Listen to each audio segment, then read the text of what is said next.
Hi there. If you're watching this video, you probably already know me. I don't get very many people that call me out of the blue and want this presentation, but I do get a lot of people that I've already talked to who are interested in understanding a little bit more about Social Security. I'm going to preface what I'm going to show you today by telling you that I am by no means an expert on Social Security. There are people who really specialize in that can do calculations and help you really narrow down when you might want to take your Social Security benefit. That would include taking into consideration things like your life expectancy and some other things. I'll also say that there used to be a lot of strategies at least several good strategies, one in particular that you could use to really maximize your Social Security benefit. It was a bit of a loophole, and that was done away with by Obama maybe 2 or 3 years ago. So there's not as many strategies that you can do now, but what I'm going to try to do today is just talk to you about what I find are basic misunderstandings about your Social Security benefits. I think it'll give you a clearer idea about when you might want to start that benefit and what are the pros and cons of doing that sooner rather than later. And again, I think there's some real misunderstandings. I find it just almost across the board that people don't really understand what does my full retirement date mean? Why am I waiting for that moment? What happens when I hit my full retirement date? They all have a feeling they need to do that. They need to wait for it. But, I find that it's a pretty mistaken notion as to why they think that they need to do that. So let me just give you the overview and talk about some of the things I think are important for you to know. Right now we're just going to focus on this little scale up here at the top. Unless you're disabled, permanently disabled or widowed, you are pretty much able to start taking your Social Security benefit when you hit age 62. And you can take it any time, at that time, or any time, any year, any month after that, and it will continue to grow. If you delay from age 62, and you delay until age 70, it will continue to grow for each year that you wait, actually each month that you wait. If you delay taking it after age 70, there is no more growth in it, so it doesn't benefit you to wait longer. You certainly can wait longer to take it, but there's no additional money added to your monthly benefit if you wait beyond age 70. So we're going to look at this window between age 62 and age 70 and ask ourselves, when on that scale of years do I want to take it, and why would I want to take it? Here or somewhere in between. Okay, the first thing to understand is that the longer that you delay you're taking your benefit, the more that you'll get per month or per year when you finally do take it. And so between age 62 and age 63, if I wait, for each month in between, I can take it the beginning of any month. Every month that I wait after age 62, I'm going to get 0.5% more for waiting a month. And another 0.5%, another 0.5%. So for each year that I wait, I'm going to get 6% more benefit than if I took it the year before.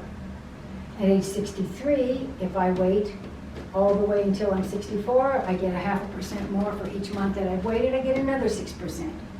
And then I get another 6%. And then I get another 6%. So if I wait until I'm around 66 years old, I'm going to get almost 25%, 24% more than if I took it early on. Okay? There's something important to understand about that. We'll talk about in just a little bit. But for each year that I've waited, I would get 6% more. The same thing is true for age 66. If I wait all the way until I'm 67, I would get another 6% more. So we're looking at 30% for waiting these 5 years times that 6%. They do give you a little bit of a bonus for waiting these last 3 years from age 67 to age 70. They give you 2% more for each year that you wait, so instead of 6%, you'll get 8%, okay? So you can get another 24% for waiting for these last 3 years. Over here, it took you 4 years to get 24% more. Here, you'll get it in the last 3 years, but it's not a huge amount more, okay? Now, for most of us that will be watching this, our full retirement age, as Social Security has determined it to be, is going to be somewhere right in here, age 66. For those of you who may be older, might be 66 years and 2 months. I think in mine, I think it's 66 and 4 months. And some of you, it may be 66 and 8 months. I'm not sure exactly how far they've gone with this, but somewhere right here in your 66th year is your full retirement age. I can't tell you how many people come in here and tell me their plan for staying, continuing to work or whatever, and they all say, "Oh, I'm waiting for my full retirement year," or my, that month that they call my full retirement, as though that's like some pot of gold at the end of some rainbow.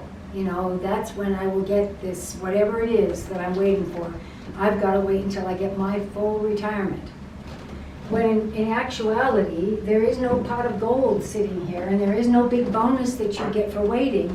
You just get another 0.5% more for every month that you've waited, and then 0.5% and 0.5% and 0.5% and 0.5%, and then you hit that full retirement age.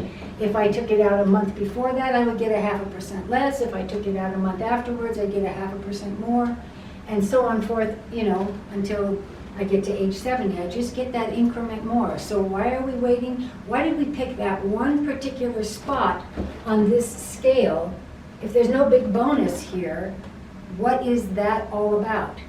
And the truth is, there's only one really important thing about this full retirement age date that they give you, and it has to do with if you continue to work, okay?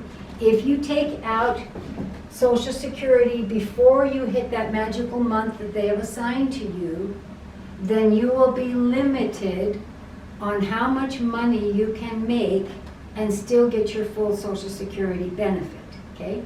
If you take out Social Security benefits before you hit your full retirement date that they have assigned you, then they will possibly withhold some of your Social Security earnings, what your benefit would pay you. And the way that they do that is if you are before your full retirement age, they will withhold $1 from your Social Security benefit check for every $2 that you make over, right now it's $19,000. That number changes a little bit every year. I'd say it goes up by almost $1,000 each year. It seems like in the last couple of years it's gone from 17,000 to 18,000 and now to 19,000. But right now in 2021, it's just under this one, 18,600 and something, but it's very close to 19,000. So if I made $10,000 more than that, back here I took my Social Security, decided I wanted to take it out at age 64, and I made $29,000 that year, $10,000 more than what they have allowed, then they would withhold one for every two, or 1/2 of that amount. They would withhold $5,000 of my Social Security payments. They actually wait and have you have months that you don't get your check.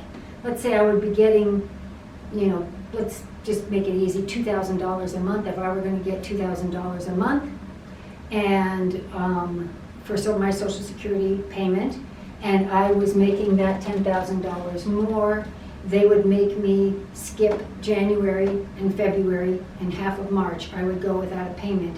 They would be withholding $2,000 and $2,000 and another $1,000, $5,000, because I made $10,000 more than that cutoff amount that they've allowed. Okay? And that would continue. They would be withholding it up until your full retirement age year. The year, I'm born in June, so the year that I turn 66, starting in January of next year, I'll be 66. So that year, I would be allowed to make $50,000 without having anything withheld from my Social Security. And if I made more, they would withhold $1 for every $3 that I made. So if I made that same $10,000 more than the $50,000, if I made $60,000 that year, then $10,000 more, they would withhold about $3,000, $3,300 of my Social Security payments for that year. If I was just making the $29,000 still, then you can see that I would be fine. I could go to work, I could draw my Social Security benefit when I hit 66, and because my income is under $50,000, they're not going to withhold any of it. It's a big change for that last year, however many months before you hit your full retirement age. Okay? That's confusing. I'm sorry, everything that they do is confusing. Let's just go over it quickly one more time.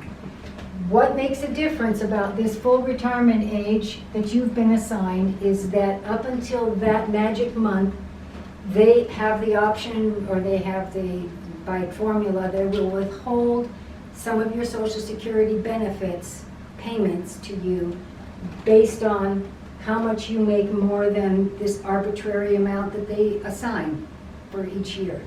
If you make in any of these previous years, up to age 66, more than $19,000 right now, they will withhold however much more you made, above $19,000, they'll withhold half of that from your Social Security payments, and they'll do that by not paying you for those months. That would equal that amount. And if when you reach the full retirement year, you can make a lot more money, and they'll withhold less of it, $1 for every 3, so only a third of it if you go over that amount, okay? Once you hit, this is the whole thing about your full retirement age, once you hit that month in your 66th year that they have assigned as your full retirement age, there's no limit on how much you can earn after that, and they have to pay you your full benefit amount. Okay, so you can work and earn as much as you want, and they cannot withhold any of your Social Security check. That's it, folks. That's what everybody thinks that they're waiting for. Half the people who come in, it wouldn't have affected them because of what their income is, or, everybody thinks that they're, somehow you're going to lose out on money. And yes, if you take it earlier, you're going to lose some of that monthly income that you would have made, but not anymore, every month that you would have done before that. So if that didn't exist, and if there was no full retirement age and you just make 0.5% more for every month that went along here, how would you decide when to take it? There wouldn't be a magic spot. You just, anyway. This is not what people think. It's not a big pot of gold sitting here, some big bonus that you get. It's just another step on, on when do I want to take it. And the other really important thing to understand when you're looking at that now, realizing there's not more money here other than that little increment that it grows for each month that you wait. The other thing to understand is that when you're waiting, let's say that I'm getting $2,000 a month, and so I would be getting $24,000 a year, and I've waited these 4 years, that's almost $100,000. That's $96,000. So if I wait 4 years, in this hypothetical situation, I've given up $96,000, okay? That's the other piece that people somehow, nobody says, you need to stop and think about that. And yes, I'm going to get more eventually whenever it is that I take it, if I wait for this full retirement year. But how long? I'm going to get, 24% more. So that means about $500 a month more. So $6,000 a year more how many years am I going to have to wait to get back by earning $6,000 a year more? I'm still going to have to wait like 14 years to break even. Yes, I'm making more per month, but look what I gave up. And that's going to be somewhere between 14, 15 years for wherever you stop along the way. However far you've delayed, you're going to get more in the long run, or you're going to get more on a monthly basis, but you're going to have to live another 14 or 15 years just to break even. I have people who've come in here who have diagnosis, they've got some form of terminal cancer, they're in remission right now, and they're still waiting to take their Social Security for that pot of gold that they think is going to come. Or people whose, long histories, family longevity, or they've got a ton of things that they could be doing right now, lots of things that they would enjoy doing, maybe have more limited income, but they're kind of waiting for that pot of gold, or they're waiting to retire from a job that they really are unhappy being at any longer, and they think somehow by waiting for this magic place that they get some big payoff. So that's not the way to think about this. It doesn't mean you shouldn't wait, but it means that in your calculation about waiting, you have to look at the trade-off of, I'm giving up money that they would have paid me, and if I wait till age 70 and I die before 15 years before I'm 85 years old, I have to wait till I'm 85 just to break even because of what they didn't pay me along the way here. So the other thing to think about is, when would you be better able to enjoy that money? When you're 85 or when you're 62? Other things to consider might be, am I aware, there are some people who end up still having a mortgage. Maybe the husband is significantly older than the wife. I have clients where the wife is significantly older than the husband. Who has the higher Social Security benefit, and do we still have a mortgage on the house, or is there still some sort of debt that we're paying off? Is there a need? Is there going to be a need for more money that justifies waiting? We'd love to take it now, but then, if I pass away and my husband is significantly younger than me, or my wife is significantly younger, and she might need that money because in our financial situation, it looks like there may be a need down the road. Sometimes when one spouse passes away, all of their retirement pension goes with them. I know, unfortunately, with Geneva Steel, a lot of the widows get $150 or $200 a month from their husband when their husbands pass away, from what was $1,500 or $1,800 a month of Social Security or of pension benefit. They're going to lose all of that, or almost all of that. And so there might be a need to fill that in and a reason to say, let's wait. But those are the things that you need to look at and say, what is my financial picture going to look like out here as far as I can tell?